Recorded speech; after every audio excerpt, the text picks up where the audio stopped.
Good morning students. मेरे YouTube channel नव्या online classes में आप लोग का स्वागत है। आज मैं क्लास 9 का साइंस लेकर के आया हूँ। साइंस में जो बायोलॉजी चैप्टर पढ़ रहे हैं ना, बायोलॉजी सब्जेक्ट का एक चैप्टर 5 है, the fundamental unit of life, जीवन की मौलिक इकाई। उसमें एक पार्ट मैंने लिया क्रोमोसोम, जिसको गुणसूत्र कहते हैं। ये गुणसूत्र क्या है, क्रोमोसोम क्या है? क्रोमोसोम इंग्लिश नेम है, गुणसूत्र उसका हिंदी नाम है। जैसा कि हम जानते हैं कि सभी जीवों के शारीरिक संरचना कोशिकाओं से मिलकर बना है। कोशिका के अंदर केंद्रक होते हैं और केंद्रक में गुणसूत्र पाए जाते हैं। गुणसूत्र की आकृति जैसा कि फिगर में दिखाया गया है, जब इसका विभाजन होता है तो ये छड़ के आकार का दिखाई पड़ता है और मुख्य रूप से इसके 3 पार्ट होते हैं। एक ये मैट्रिक्सेस है, दूसरा टेलोमियर दिखाया गया है, प्राइमरी कंस्ट्रक्शन और ये सेकेंडरी कंस्ट्रक्शन। इस प्रकार इसके भाग दिए गए हैं। गुणसूत्र के भाग माने शरीर के कोशिका के केंद्र के अंदर जो गुणसूत्र पाए जाते हैं वो जस्ट इसी के आकार का है और इसके सभी अंगकों के बाहरी आवरण को, इस गुणसूत्र के बाहरी आवरण को टेलोमियर कहते हैं। ये टेलोमियर है। आगे के क्लास में जब बायोलॉजी रखोगे ना आईएससी में, तब इसके सभी पार्ट्स के कार्य को देखेंगे। क्लास 9 में जो थोड़ा बहुत इसका इंट्रोडक्शन दिया है ना, बस उसी को हम चर्चा कर रहे हैं। विश्लेषण पूरी तरह से हम नहीं कर रहे हैं। आगे के क्लास में ये है, इस पार्ट को पॉलिकल बोला जाता है। यहाँ पर जो बीच में जो भाग है, ये रेड वाला नहीं, यहाँ खाली जो भाग है ना, उसको मैट्रिक्स बोला गया है। वो एक अलग पार्ट है गुणसूत्र का। ये यहाँ पर जो थोड़ा सा मुड़दार जैसा जो भाग दिखाई पड़ता है उसको सेकेंडरी कंस्ट्रक्शन कहेंगे और या प्राइमरी कंस्ट्रक्शन। सेकेंडरी कंस्ट्रक्शन और ये प्राइमरी कंस्ट्रक्शन। सेकेंड्रोमियर कहा जाता है इस भाग को। और ये जो लाल रंग का जो दिखाई पड़ रहा है जालीदार, उसको क्रोमोनीमेटा उच्चारण कैसे बोल रहे हैं कि बायोलॉजिकल नेम जो है ना बड़ी डिफिकल्ट है उसका उच्चारण करने। सावधानी से अगर नहीं बोल पाओगे ना तो आल-बाल बोला जाएगा। तो क्रोमोनीमेटा आसानी से करेंगे हम तो ये पढ़ेंगे। तो क्रोमोसोम की संरचना इस प्रकार है और ये क्रोमोसोम हमारे लिए कितना जरूरी है। तो क्रोमोसोम आनुवांशिक गुणों को अगली संतति तक हस्तांतरित करता है, माने पीढ़ी दर पीढ़ी अपने पैतृक गुण को आगे पहुंचाता है। मतलब कि डीएनए के द्वारा डीऑक्सीराइबोन्यूक्लिक एसिड के रूप में ये गुणसूत्र अगली पीढ़ी तक हस्तांतरित। माने गुणसूत्र कहने का मतलब कि माता पिता को जो जात का जो लक्षण है, माता पिता का शारीरिक संरचना का जो मेल मिलाप होता है संततियों में यानी बच्चों में, वो इसी क्रोमोसोम या गुणसूत्र की वजह से। क्लास 8 में हम लोग देखे थे ना कि मानव लिंग निर्धारण किस प्रकार होता है। उसमें ये बताया गया था कि गुणसूत्र ही उसमें सबसे ज़्यादा जिम्मेदार होता है और इसी गुणसूत्र के कारण ही अगली पीढ़ी तक अपने पैतृक लक्षणों को प्रदर्शित करता है। कहने का मतलब कि अगर उसके माता पिता के में से किसी के एक व्यक्ति का बाल अगर घुंघरेला है ना, तो अगली संतति अगर जो होंगे तो उससे जो बच्चे उत्पन्न होंगे तो उसके भी बाल घुंघरेले होंगे। ये जो जाता है वो डीएनए के हस्तांतरण और ये गुणसूत्र के द्वारा ऐसा होता है। तो फिर कहता है कि अगर किसी महिला का नेत्र अगर नीला है तो उसके संतति के भी नेत्र नीले हो जाएंगे, ऐसा पाया जाता है। अक्सर लोग का देखता है ना, कहता है कि ये बाप की तरह गया। बच्चा जो जन्मता है तो सीधे कंपेयर करने लगते हैं, गांव वाले लोग या आसपास के लोग कंपेयर करने लगते हैं कि इसका नाखून जैसो बाप की तरह गया, इसका नाक देखो माँ की तरह गया। तो ये जो दिखाता है ना वो सच में दिखाता है, क्योंकि गुणसूत्र तो इसी का न आगे जा करके उसकी पीढ़ी में हमने उसके संतान में गया। तो गुणसूत्र का वही काम है कि आनुवांशिक गुणों को एक पीढ़ी से दूसरे पीढ़ी तक उसका हस्तांतरण करना, तो वो डीएनए के द्वारा होता है। और गुणसूत्र जो बना होता है वो दो चीज से मिल करके बना होता है, प्रोटीन और प्रोटीन इधर है और ये डीएनए। गुणसूत्र प्रोटीन और डीएनए से मिलकर बना होता है। फिर एक चीज और हम लोग महत्वपूर्ण चीज को जाने कि सभी जीवधारी में, चूंकि सभी जीवधारी चाहे वो पादप हो चाहे वो जीव जगत हो, शारीरिक संरचना कोशिकाओं से मिलकर बना है, और कोशिकाओं से अगर मिलकर बना है तो उसमें गुणसूत्र निश्चित होगा। तो गुणसूत्र की संख्या निश्चित होती है। जैसे मानवों में गुणसूत्र की संख्या 46 होते हैं, 23 जोड़े गुणसूत्र होते हैं, जो कि क्लास 8 में थोड़ा सा इसका परिचय हम देते। जब मानव का लिंग निर्धारण कैसे किया जाता है ना, उसमें बताए थे कि 22 जोड़े गुणसूत्र एक जैसे होते हैं और एक जोड़ा गुणसूत्र अलग होता है। 22 जोड़ा और एक जोड़ा 23 जोड़ा हो गया, 23 दूनी 46। तो गुणसूत्रों की संख्या मानव के शरीर में कितने होते हैं? 46 होते हैं जोड़ा के रूप में। इसलिए बोला गया है कि सभी गुणसूत्र जो जोड़ीदार गुणसूत्र जो समान होते हैं ना, तो समान गुणसूत्र उसको बोला जाता है। नहीं तो जोड़ा में उसको बोला गया 23 जोड़े गुणसूत्र, 22 जोड़े गुणसूत्र। नहीं, पुरुषों में एक अलग प्रकार का जो गुणसूत्र होता है जिसको एक्स वाई से डिनोट करते थे ना, और महिलाओं में जो गुणसूत्र डिनोट करते थे कैसे? एक्स एक्स से करते थे। नहीं तो एक्स अगर एक्स से मिलता था तो लड़की, एक्स अगर वाई से मिलता था तो लड़का। नहीं तो इस प्रकार उसमें देखे थे गुणसूत्र कैसे विभाजित होता है और कैसे संयोग करता है निषेचन की क्रिया के फलस्वरूप।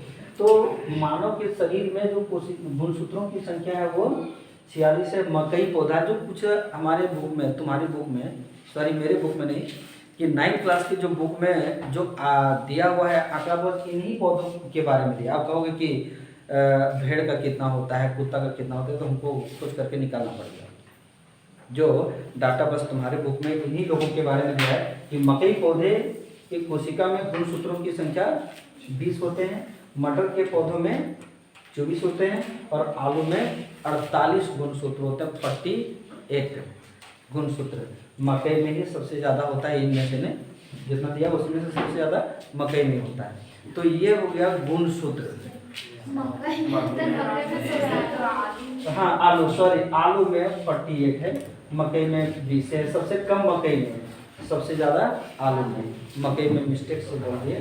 तो ये हो गया तुम्हारा गुणसूत्र। आगे देखते हैं। अभी देखते हैं कोशिका के अंगक। कोशिका के ये मुख्य रूप से अंगक जो बोर्ड पर दिखाए गए हैं वो अंतर्द्रवी जलिका, 2 नंबर में गोल्जी उपकरण, 3 नंबर में लाइसोसोम, 4 नंबर में माइटोकॉन्ड्रिया और 5 नंबर में प्लास्टिड। ये कोशिका के पांचों अंगकों का स्टडी हम लोग एक एक करके देखेंगे कि अंतर्द्रवी जलिका का क्या कार्य है, कोशिकाओं में से जो आता है। सो गोल्जी उपकरण का क्या कार्य है, लाइसोसोम का क्या कार्य है, माइटोकॉन्ड्रिया और प्लास्टिड का क्या काम है, एक एक करके अब हम लोग देखते हैं। तो शुरू करते हैं सबसे पहले अंतर्द्रवी जलिका।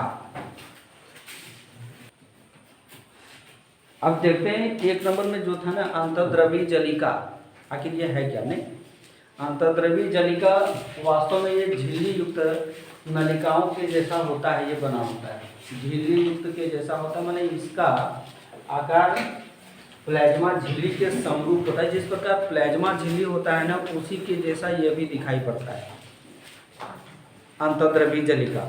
ठीक है, जो लाइपोप्रोटीन का बना होता है। इस चीज को नोट करके रखना, रेड से करते हैं कि अंतर्द्रवी जलिका किस चीज का बना होता है। तो लाइपोप्रोटीन, लाइपोप्रोटीन की बनी होती है अंतर्द्रवी जलिका।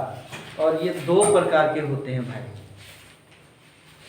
एक चिकनी अंतर्द्रवी जलिका और दूसरा खुरदरी अंतर्द्रवी जलिका।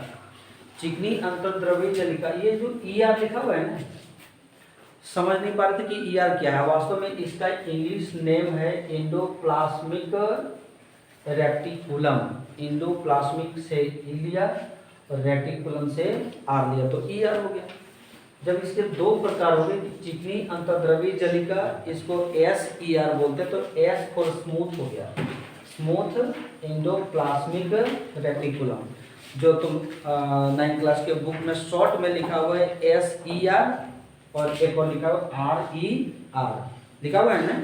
तो आर ई आर जो हो गया वो दूसरी प्रकार के अंतर्द्रवी जालिका हो गया, खुरदरी अंतर्द्रवी जालिका, जिसको बोलते हैं rough endoplasmic reticulum, rough endoplasmic reticulum. अब रह गया कि इसके कार्य, इसको तो हम लोग यहाँ पर परिचय हम लोग देख ली कि है क्या और इस किस प्रकार का होता है सो, ठीक है। अब इसके जो कार्य हैं मुख्य रूप से हम यहाँ पर दो कार्य को इंडिकेट किए हुए हैं। पहला नंबर में है कि कोशिका द्रव्य के को आंतरिक सहारा प्रदान करता है, सहायता करता है। कोशिका द्रव्य के अंदर जो भी क्रियाएं होती है वो इसको, ये अंतर्द्रवी जालिका इसको सपोर्ट करता है, सहारा प्रदान करता है। दूसरा जो सबसे महत्वपूर्ण चीज है कि आनुवांशिक पदार्थों को जाने का पथ बनाती है। ये अंतर्द्रवी जालिका मैंने रास्ता तैयार करती है जिससे आनुवांशिक पदार्थ अपने माता पिता से संतति तक जाए। इस प्रकार के पथ को ये अंतर्द्रवी जालिका निर्माण करती है। अगला जो है वो हम लोग देखेंगे,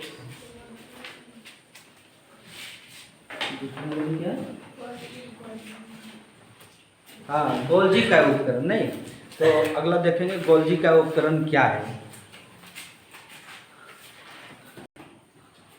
अगला देखते हैं हम लोग गोल्जी उपकरण।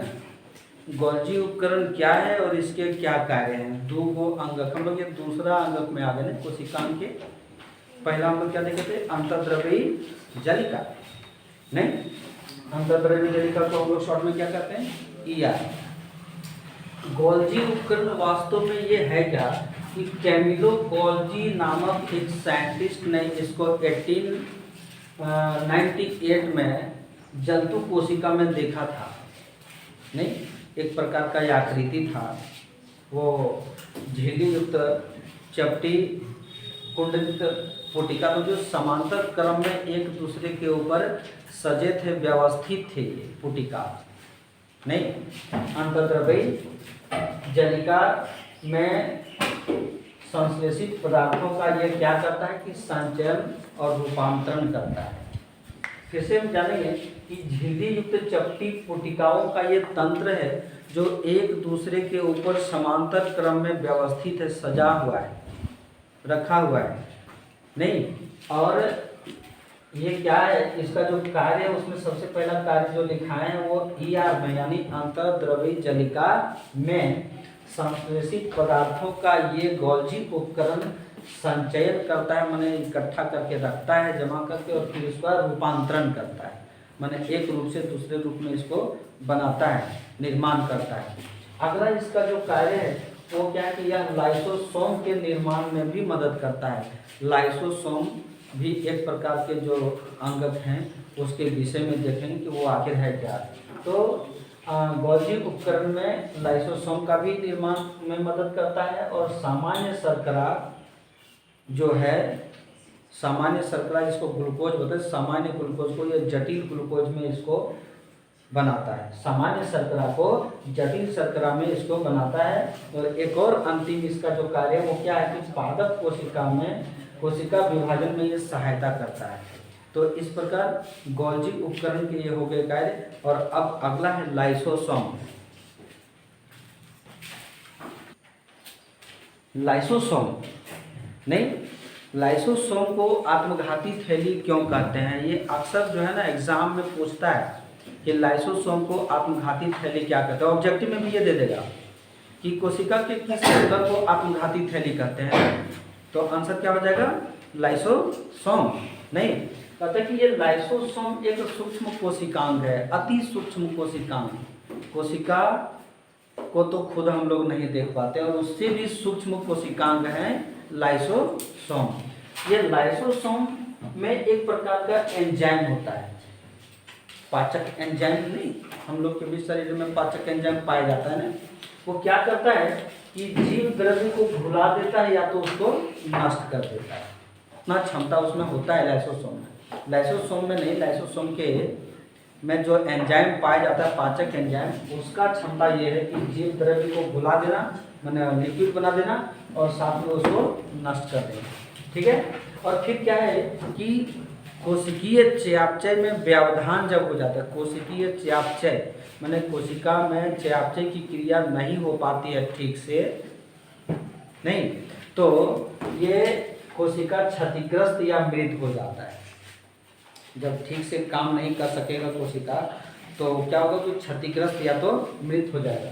क्षतिग्रस्त या मृत हो जाने की वजह से लाइसोसोम फट जाता है, नहीं और लाइसोसोम फट जाता है तो उसमें जो पाए जाने वाले एंजाइम हैं वो एंजाइम अपनी ही कोशिका को क्या कर देता है, पाचित कर देता है। अपनी ही कोशिका को पाचित कर देने के कारण कोशिका नष्ट हो जाता है। ठीक है, कोशिका की मृत्यु हो जाती है और इसलिए इसको आत्मघाती थैली कहा जाता है। तो देखिए हम लोग कि लाइसोसोम को आत्मघाती थैली क्यों कहा जाता है। आगे जो 2 को 3 गो रह गया, एक माइटोकॉन्ड्रिया और एक प्लास्टिड रह गया है ना, कल देखेंगे।